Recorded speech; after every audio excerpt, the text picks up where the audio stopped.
Unacademy. Let's crack it. Hi everyone, civil service aptitude test CSAT, जी हां, 2011 में UPSC के द्वारा इस पेपर को इंट्रोड्यूस किया गया था।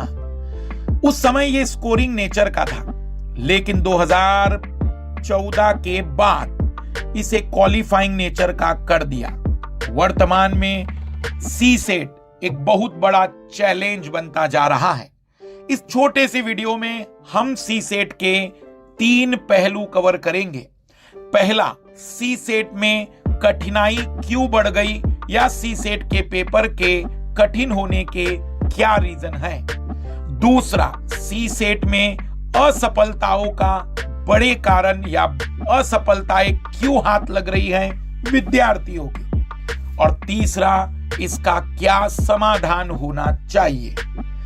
सबसे पहला पॉइंट है कि आखिर सीसेट में यह पेपर कठिनाई या सिविल सर्विस एप्टीट्यूड टेस्ट की कठिनाई दिन प्रतिदिन क्यों बढ़ती गई, क्यों यह पेपर कठिन लग रहा है। पहला जो बड़ा डिफरेंस है, नंबर ऑफ मैथमेटिक्स के क्वेश्चंस। मैथमेटिक्स के क्वेश्चन पहले 5 और 6 आते थे, 10 आते थे, अब ये 25 तक आने लगे हैं। दूसरा, कॉम्प्रिहेंशन।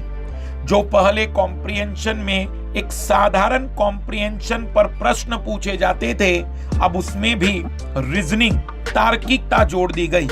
धारणा क्या है, निष्कर्ष क्या है, और आपसे पूछा जाता है कि इसकी कोरोलरी या इसका निगमन, उपनिगमन क्या होगा, ऐसे सवाल पूछे जाते हैं।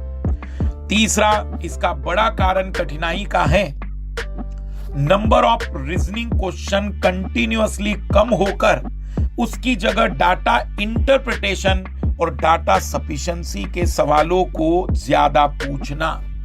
इसके कारण पेपर में रीजनिंग जो कि बहुत आसानी से कर सकते थे, वो कम होने के कारण विद्यार्थियों को टाइम मैनेजमेंट करने में बड़ी दिक्कत आ रही है।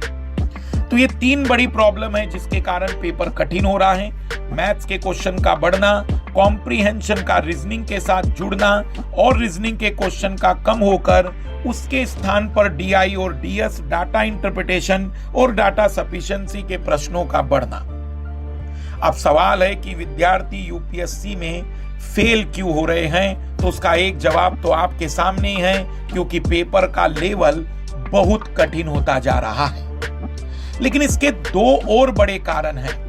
पहला कारण तो है कि विद्यार्थी इस पेपर के क्वालिफाइंग वर्ड के कारण इसको सीरियस नहीं ले रहा है।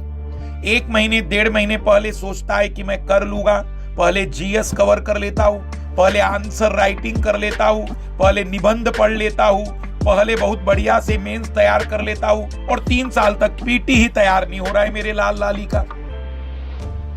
तो इसको टाइम अभी देना जरूरी है। हमें इस समय 2-2.5 महीने सीसेट को देने होंगे, बहुत प्रॉपर तरीके से 2-2 घंटे, और तब जाकर इस पेपर को हम बेहतर तरीके से क्वालिफाई कर पाएंगे। तो दूसरा रीजन है, इसके क्वालिफाइंग नेचर को ध्यान में रखते हुए विद्यार्थियों के द्वारा, स्टूडेंट्स के द्वारा इसे सीरियस ना लेना।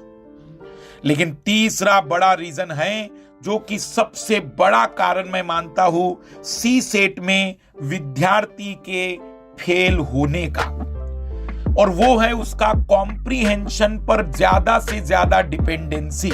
उसे लगता है कि मैं कॉम्प्रिहेंशन कर लूंगा।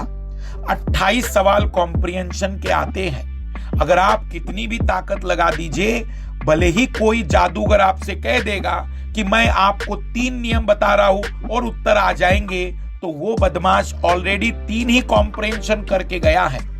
अगर कोई लाल लालियों को दुख दूर करने वाला, तो बता दीजिएगा कि पूरे 300 कॉम्प्रिहेंशन जो अभी तक आए हैं, कोई प्रूफ करके दिखा दे कि इसका आंसर ये एग्जैक्टली होगा, और कोई 10-12 नियम बता के हल करके दिखा दे। जरूरी है इसमें प्रैक्टिस, जरूरी है इसके लिए यूपीएससी के ही कॉम्प्रिहेंशन को बार बार पूरा सॉल्व करना। 2-4 कॉम्प्रिहेंशन नहीं, पूरे 11 वर्षों के कॉम्प्रिहेंशन को सॉल्व करना। और सबसे अंतिम बात, समाधान। क्या समाधान होगा? तो वास्तविक रूप में इसका बेस्ट सॉल्यूशन ये है कि जितना ज्यादा आप लोग एक शिक्षक एजुकेटर के गाइडलाइन में पढ़ेंगे उतना ये सीसेट आप बढ़िया से कवर कर पाएंगे। आपको शायद लग सकता है कि मास्टर अपनी मार्केटिंग कर रहा है। जी नहीं, आप भले ही मेरी जगह किसी और से पढ़ लीजिए, लेकिन एक अच्छे गाइडलाइन में पढ़ेंगे तो ही सीसेट आप क्वालिफाई कर पाएंगे। दूसरा इसका समाधान है, मैथ्स और रीजनिंग को पहली प्रायोरिटी दी जाए। कॉम्प्रिहेंशन ब्रह्मास्त्र है हमारा। जब जीवन में कोई भी मैथ्स रीजनिंग हल नहीं हो पाए तो कॉम्प्रिहेंशन ही हमारे जीवन के दुखों को दूर करेगा। लेकिन इस समय हम केवल कॉम्प्रिहेंशन पर निर्भर नहीं हो सकते। और तीसरा, यदि हम इसकी तैयारी अभी से करें तो जब तक 28 मई का एग्जाम आएगा तब तक हम इसको 2 बार रिवाइज कर चुके होंगे, जिससे कि यह रिजल्ट काफी खूबसूरत हो जाएगा। भले ही आप हमारी क्लास ज्वाइन करें या न करें, लेकिन आपको सीसेट बहुत अच्छी तरह से कवर करना होगा। जिस तरीके से इस पेपर का लेवल बढ़ रहा है, हमें उसी के आधार पर इसकी तैयारी को बेहतर करना होगा। सभी को बेस्ट ऑफ लक।